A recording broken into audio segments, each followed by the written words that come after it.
Oh my, what a game. What a game.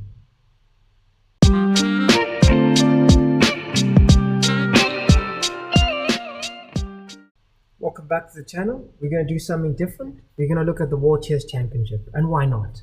Why not? Ding versus Gukesh. Wow. This has been some championship. And I'd initially lost interest because of how the matches have been going, just drawing and defensive. There's nothing wrong with that. That's chess, but it wasn't exciting. But again, now Ding here playing the English, an opening I despise to the core. Again, I've not studied it. I'm not planning on playing it. C4 is not an opening for me. It's either D4, E4, but I haven't got to the C4 side. Anyway, so again, so Gukesh is pushing the pawn here. Quite a very interesting move, especially early on, advancing our pawn that much. But I guess he didn't like the position. Maybe that was it the last game where Ding played a similar opening. So it's not the first time he's actually played this opening throughout this championship. So here Ding's castled very early, and him casting early here helps us to see with what's going on in the position. As you can see with the highlighted squares here, Ding has two developed pieces. Gukesh has got one. So Ding's ahead in development. He's got a slight advantage, but only slight. Nothing too crazy. So Gukesh brings his knight out, and we might want to watch that knight, especially throughout this match, and let's see how the moves go. So again here, Gukesh is developing. I'm thinking maybe he's going to castle. I think that's the plan. He fights the center. Okay, so he takes the pawn. How would I take here? Maybe with the bishop. I think that's a better move. Clearly Ding agrees. But Ding's using a lot of time. Look at the time difference between Gukesh and Ding right now. It's a 2-hour match. Ding has used already close to 19 plus minutes, and Gukesh less than 5. Castle, okay. Bring the rook to the center. That's always wise. So we continue with the moves here. This feels like a prophylactic move, right? I'm trying to prevent the knight from jumping in here. I don't see why else can I draw arrows. Why Ding would play that. Let's see. So he pushes back again. You see, stopping that knight from coming in. That does make sense. Okay, so that pawn's under attack, but not really. It's defended. But again, with the pawn push, you could end up losing a pawn there. So moves his king across. Gukesh is bringing his rook, but I don't understand why would you bring your tower there behind the pawn. I think you're planning a pawn push.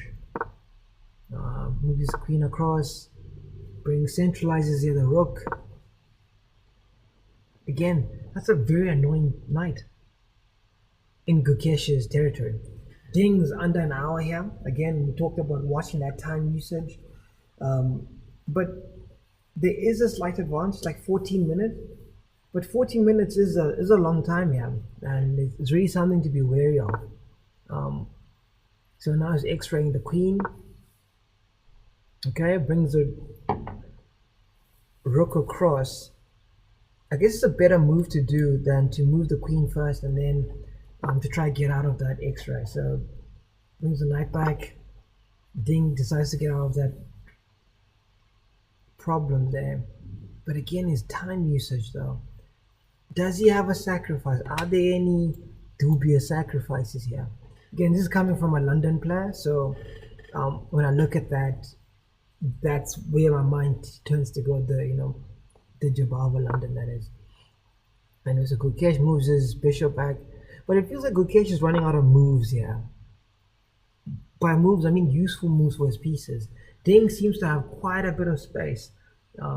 He's got one piece here in Gukesh's territory, but he's controlling quite a bit, and I think hence why it took him so long to make this move.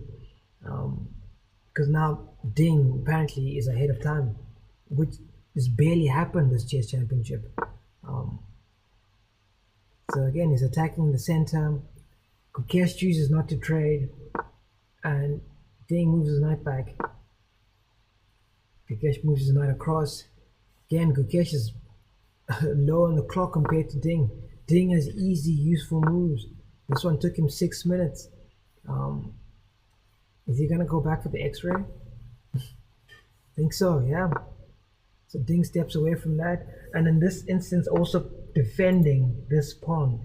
Key thing to make sure this pawn is defended, because you don't want to lose a pawn when you're up a slight advantage. That just changes the whole game. So push back, okay. So nice being rerouted there. Attack the bishop. That bishop is unnecessary. That is a great move. Yes, that is a good move. And reason being, not only are you attacking this, but you're offering exchange for his good bishop here. That bishop should not be given up, but what choice does Ding have? Move back and lose the bishop, and then double your pawns with your king exposed. Gukesh, it's not looking good for you here. So Gukesh took, King takes back. Yes, that's the best way to take. That rook has done nothing. I'd argue it was probably more useful on the openish file than just staring into the back of the pawn. Okay, queen comes up, now there's no x-ray. I think the knight's just gone back home. It came up to go back home. And any useful reroute would take more than 2 moves, would it not? I think so. And that's never a good move if that's how long it takes. So it looks like Gukesh was just getting constricted, running out of good moves in which to, or easy improving moves, unlike Ding who seems to have quite a bit here. Ding who seems to have quite a bit here. Ding. Anyway, Ding Liren. Yeah? I'm asking the question, why not en passant?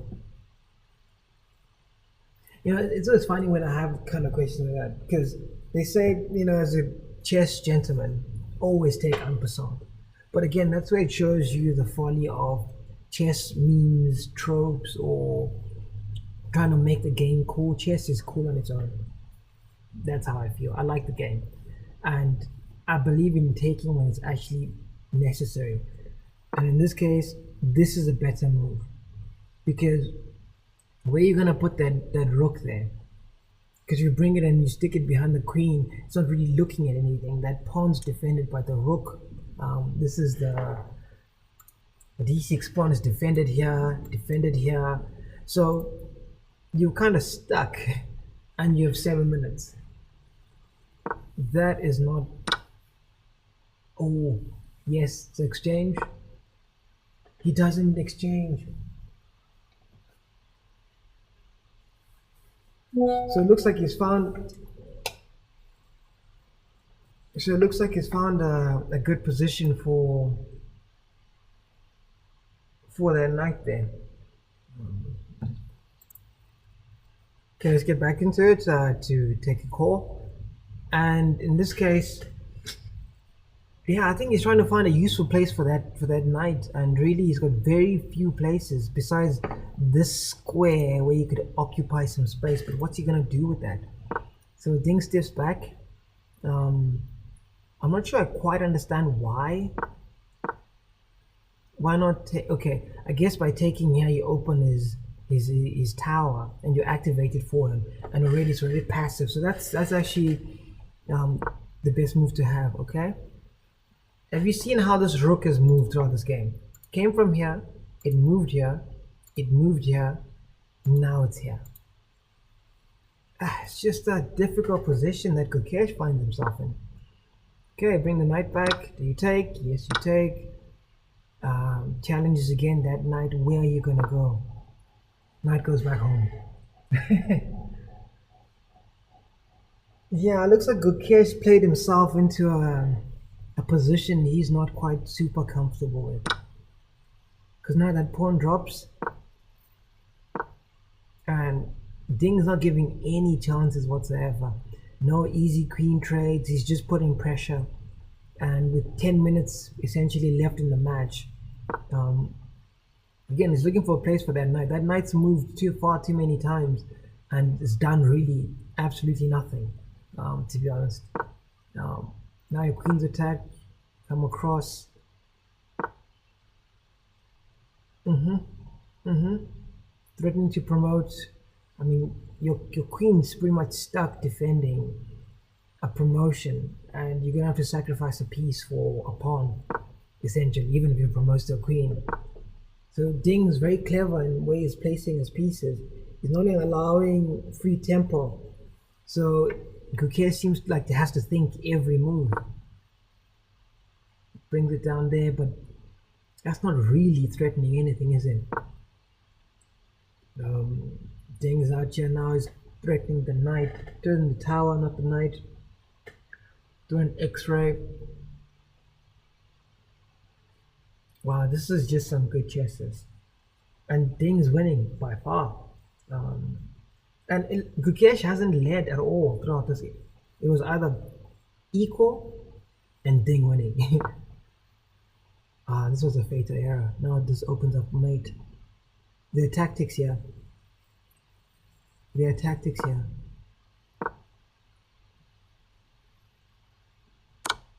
Yep. I knew it. I knew it. Yeah. Yeah, and yet Gukesh resigned. Wow, what a game. What a beautiful match, really. Oh, chess is beautiful. I hope you enjoyed this quick recap. It's just my thoughts on the World Chess Championship. Ding is back. I want Ding to win, honestly. Gukesh should be cool for a headline, you know, the youngest World Chess Championship. Wait, what am I trying to say? The youngest World Chess Championship holder. But I like Ding, and Ding's had a rough year, and it'd be a good story for Ding to win, and you know, show the adversity of fighting through whatever he was going through with chess. But yeah, what a match, what a good game, and we'll see you on the next one.